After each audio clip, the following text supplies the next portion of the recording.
Teachers, counselors of Reddit, what's the worst case of helicopter parenting you've ever encountered? I've had parents who wanted to come to school and attend all of the classes with their kid. My sister-in-law had to stop putting stickers on her third graders' papers because parents were upset that some were better than others. That is, one student received a great job for earning a 98, while another student only received a good job for earning a 90, and that implied that a 90 was not great. The kids didn't care at all. The parents were crazy. Told a lady at work about an interesting app that allows you to lock your child's phone anytime you want, and the only option it gives them is to call the preset parents number. The lady who designed it was mad because she would call or text her children and they wouldn't answer, so it allowed her to lock their phones until they called and checked in. My co-worker immediately downloaded the app, and now if she calls or texts her kids and they don't respond within 2 minutes, she locks their phones. If her kids are on Reddit and see this, I would like to apologize. I just thought the article was interesting and was making small talk. I did not intend to ruin your teenage years. Time to get an older, not so smart phone.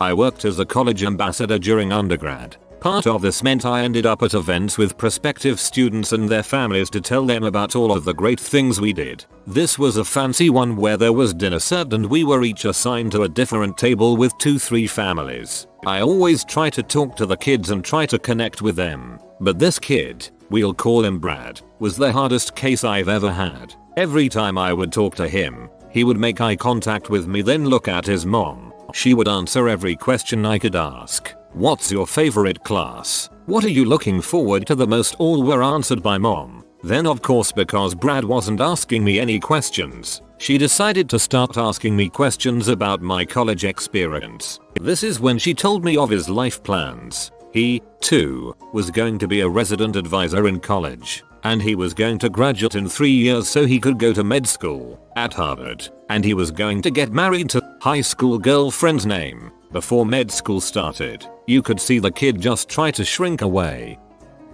When I was a student, I would hear of parents accompanying their adult children to job interviews. No one will hire anyone who brings mommy or daddy with them. No one.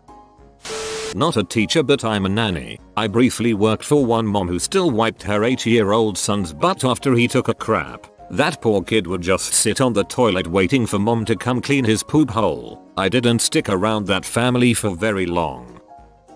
I used to teach at a private primary school in China, basically for rich kids. Many of the children have no brothers or sisters and suffer from little emperor syndrome. One little girl was very bossy. At home, she had servants and was used to ordering others around, even adults. To give you some perspective, I've seen kindy kids hit and kick their minders while the minders grin frightenedly. If that kid complains to mommy, they are out of a job. So at school she tried to give orders to the other little girls and boys. As you can imagine, this did not go down very well with the other kids, especially as they themselves were all quite well off. So her entire class refused to play or talk with her. This caused the little girl to cry and complain to mommy. Her mommy marched into our office and in front of our principal threatened to have the other children killed unless they started playing with her daughter. The principal was shocked. He was the one who informed me. Another mother asked me how dare I give her son 63% on an exam. As I was still new to China at the time, I just looked at her puzzledly as I couldn't understand how daring came into it. I thought you just gave people what they got. I was teaching a general chemistry lab in college and a parent emailed me after the first lab report with an annotated copy of the graded assignment, which I gave a B+. Little Johnny had never gotten a B in a class before and I was just being unfair since it was his first semester in college. Long story short, she threatened to go to the prof. I said go ahead, and they did. The professor was awesome. When kids be about their grades, he offers them a regrade, and then goes over the report with a fine-toothed comb. The B+ got changed to a C. Engineering student here. There was this guy in my class, the only son child to rich parents, overprotective mom. He always came in and sat on the first bench in the lectures. One day some kids occupied the first bench unknowingly and he was forced to sit on second bench. Gets his mom to college next day. Mom raises the roof and escalated this to the dean. This happened in the first year. Goes without saying the guy didn't have very peaceful next 3 years. His classmates and teachers ensured that. I fortunately have yet to experience any helicopter parents, but my dad saw a pretty good one when he was teaching 2nd grade. There was this one mom who was, I guess, what you could call a bit of a local celebrity in our small town, and she was a bit, success driven and competitive at times. She was nice enough and was always volunteering to help out in the classroom, but during one of the class parties, she organized a game of musical chairs. Thing is, she tried to fix it so her daughter would win. She tried to be as discreet as she could, but it didn't exactly work out. My dad and the kids caught on pretty quick and the kids openly called her out on it. She tried to deny it, but everyone saw right through her. She cared so much about winning that she would rig a game of musical chairs for a group of 2nd graders. I've taught middle school through college. I had one parent of a high school student who said she could not come to a particular meeting time because she'd be in class. Oh, what degree are you studying for? None. I take the same classes as her other child, so I can make sure she works hard. Apparently she was registering as a student in all of her child's classes, going to the classes, all to make sure her child did her college work. I didn't say anything, but I would not have wanted to be that professor, or the kid. I was a resident assistant for my university and we had some major helicopter parents during move-in day the last few years. It was either last year or the year before. This guy's mom helped him move into his dorm room when it came time for the parents to leave, and for the first floor meeting his mom hid in his bathroom. Then she tried to stay the night that night. Only reason she was caught was because the guy's roommate came to me and the other eye on the floor and told us he wasn't comfortable with her being there. She yelled at us when we asked her to leave and we had to call campus police to escort her out of the building. Had a kid's parents try to go to their college orientation for them. Real helicopter parents get into positions of power where they can directly influence their kids' lives. My mom got a place on the board of my sister's small, private high school and managed to put a 2nd family member on the board as well. This gave her a lot of sway in hiring and firing teachers. One teacher was fired for, among other things, using big words like pedagogical at school board meetings. Who even knows what that means? I'm right. All the teachers would tell my mom how great her daughter was. Great kid, always improving. Fast forward to college. My sister had a failing average each semester for 3 semesters. She nearly got expelled for copy-pasting a Wikipedia entry on an exam, then denying it. She even managed to fail her phys ed class, where the mark was based on attendance. My parents elected not to send her back for a 4th semester. How could such a thing happen? How could a great high school student do so poorly in college? It turns out that, quite understandably, none of the high school teachers wanted to risk their jobs to tell my mom that her kid probably had a serious learning disability. This, despite the fact that my sister's disability was obvious to anyone who tried to help her with her homework for more than 5 minutes. After a bad semester in college, my sister was finally diagnosed with a learning disability, though the help couldn't come fast enough for her to turn her college career around. Had it not been for my mom's hovering in high school, the teachers might have been straight with my parents and, maybe, my sister would have gotten help earlier. I didn't have to deal with any parents when I taught undergrad, luckily. My uncle, on the other hand, is a professor at Georgia Tech and once had to terminate a doctoral student from the program for not following the dissertation timeline. After throwing a tantrum himself, the student called his mommy and she came in and ranted at my uncle until they had to be escorted out of his office. The joys of teaching adults.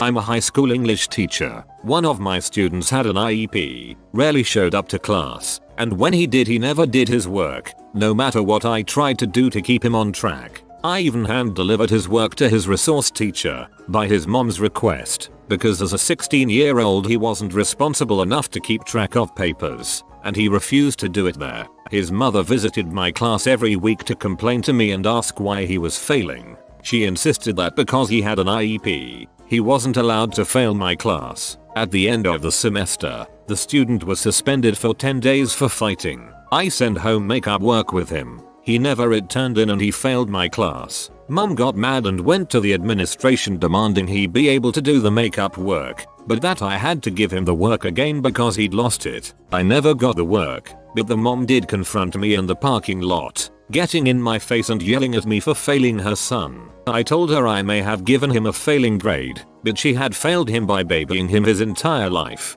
and as a result he had failed himself. I heard a story once from a doctor that stuck with me. One particularly bad bubble wrap parent was always at her kid's side making sure he was safe. The kid never learned his limitations. He would try jump off high things etc, and the mom was always there to stop him or catch him.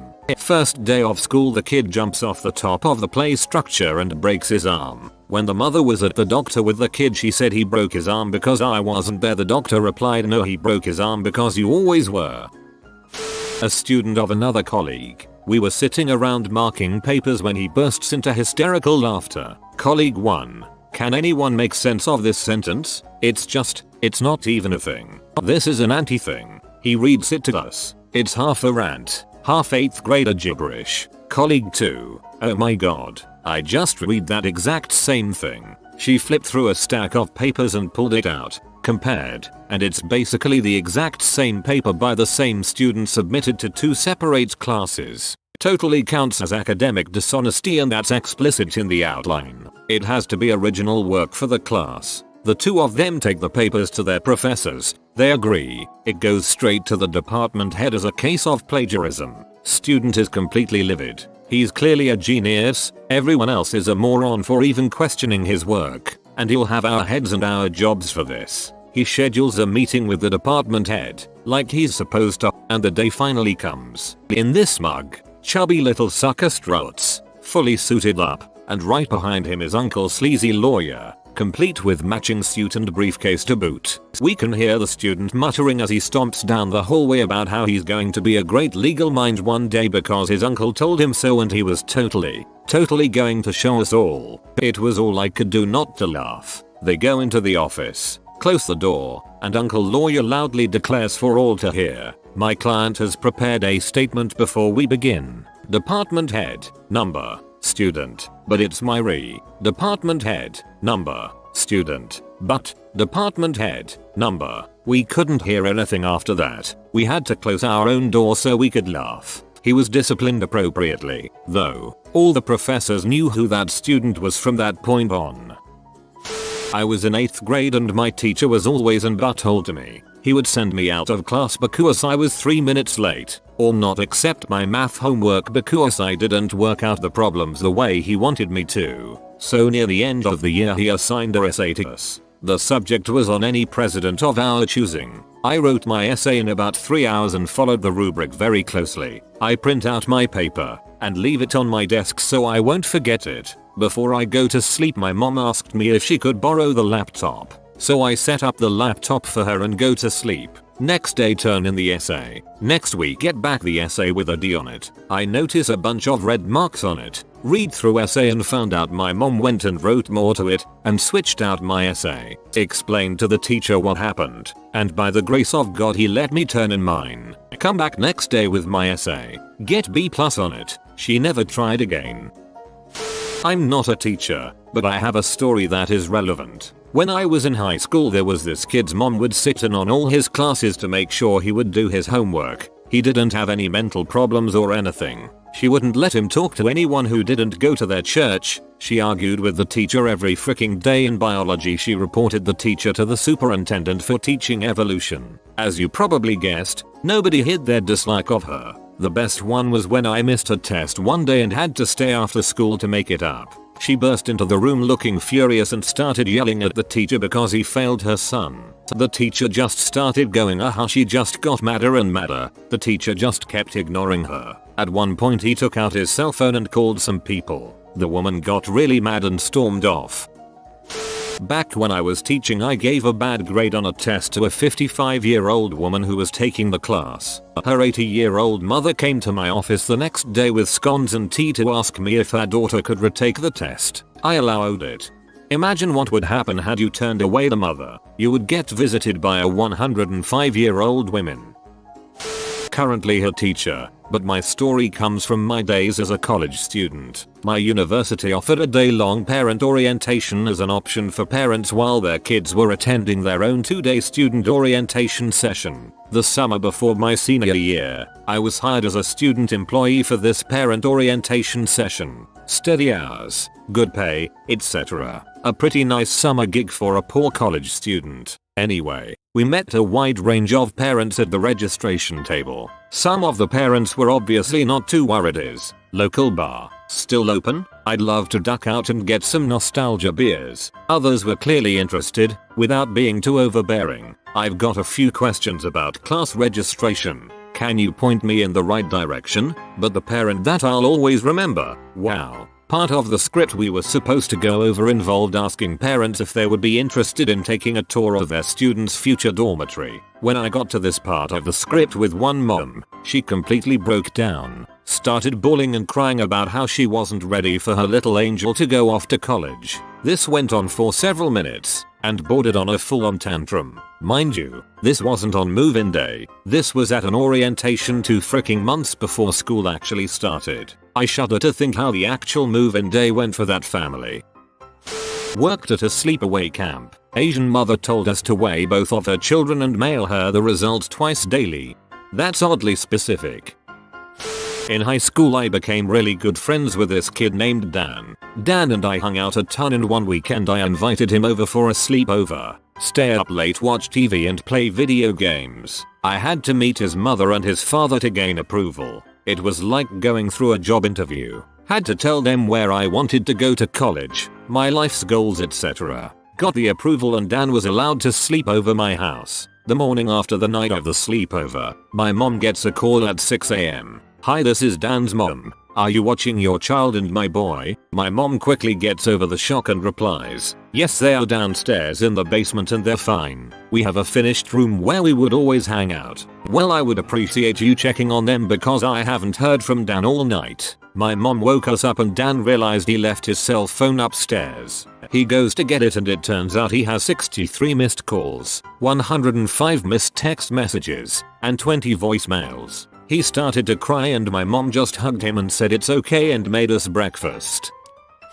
My parents are helicopter parents. My stepmom was insane while the 6 of us kids were in school. She had access to every assignment, due date it was turned in, and grade we received. My teachers hated her. She would call about grades lower than a B. Once I ordered a Letterman jacket and when I was told the price I called my stepmom and she demanded to speak to the people selling them and told them we were poor but deserved the same privileges as everyone else. On speaker, it was so embarrassing. I was on reduced lunch and one day I couldn't eat because my money ran out. Guess what happened? Q2 crying lunch ladies and a burnt grilled cheese. I felt so bad. My dad would go to every meet the teacher night and insult the level of intelligence of every math teacher. He demanded I go to tutoring and he called my teachers to make sure I was there every morning. He even made me get their signature to prove I was there. He went with me to my community college orientation and followed me from class to class, making sure he knew where each one was, and he got the phone numbers and emails from all my professors. Growing up with them was a nightmare. He would yell and shout and throw fits like a toddler, and my teachers would always feel sorry for me because that's what I went home to. Eventually, after my dad demanded I pay rent while working 3 jobs and going to college full time, I got kicked out because I got a tattoo. I was 19, met a guy and moved in with him. That really pissed off my parents, and now we are happily married. Our 1-year wedding anniversary is tomorrow. Yay, overbearing parents. You have been visited by the paparazzi dog. Comment the perfect framing so that a paparazzi never pursues you. If you are new to the channel, you can subscribe. I publish new videos every day. Until then, check another video, or don't. Either way, have a great day, you magnificent people.